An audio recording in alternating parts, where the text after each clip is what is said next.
अस्सलाम वालेकुम वरहमतुल्लाहि वबरकातुह। आप देख रहे हैं फरमान इस्लामिक स्टूडियो और मैं हूं फरमान अवान। दोस्तों, आज एक बेहतरीन वजीफ़ा लेकर आपके लिए हाजिर हुआ हूं।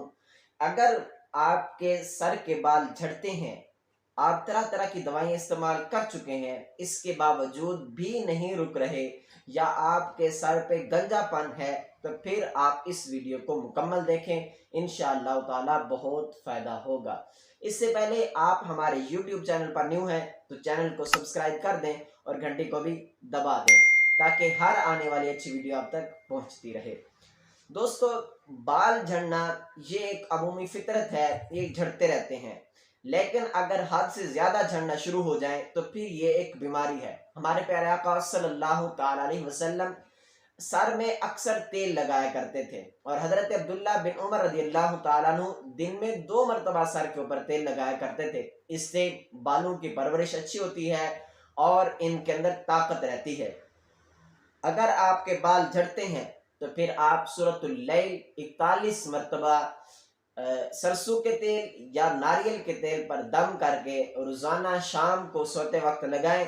इंशाअल्लाह ताला चंद ही दिनों में आपके बाल झड़ना बंद हो जाएंगे। और अगर आपके सर पे गंजापन है, आपके सर पे बाल नहीं है, तो फिर आप जैतून का तेल लेकर उसके ऊपर 41 मरतबा सूरतुल लैल पढ़ें और दम करके रोजाना उसके ऊपर जो गंजापन है जिस जगह से, उस जगह पर उसकी खूब मालिश करें। ये चंद दिन करने से इंशाअल्लाह ताला आपको फायदा हासिल होना शुरू हो जाएगा, लेकिन ये कुछ लंबा अरसा करना पड़ेगा। इंशाअल्लाह ताला जो बालों के मसाम हैं वो खुल जाएंगे, यानी जहां से बाल उगते हैं वहां से बाल उगना शुरू हो जाएंगे। हाँ, अगर आपके सर में जुएं हैं या फिर बाल झड़ने से नहीं रुक रहे तो फिर आप प्याज का रस निकाल कर वो अपने सर में उसकी मालिश कर सकते हैं। तो इंशाअल्लाह ताला सर के अंदर जो जुएं हैं या खुश्की है वो भी खत्म हो जाएगी और बाल झड़ना भी बंद हो जाएंगे और अच्छे खूब बाल उगेंगे।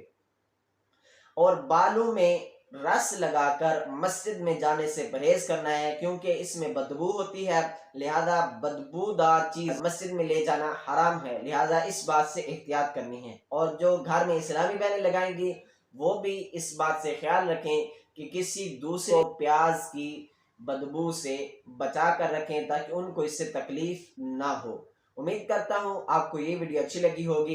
इसको लाइक और कमेंट भी ज़रूर फरमा दें और इसको दोस्तों के साथ भी शेयर फरमा दें। जज़ाकल्लाहु खैरा। अस्सलामु अलैकुम वरहमतुल्लाहि वबरकातुहू।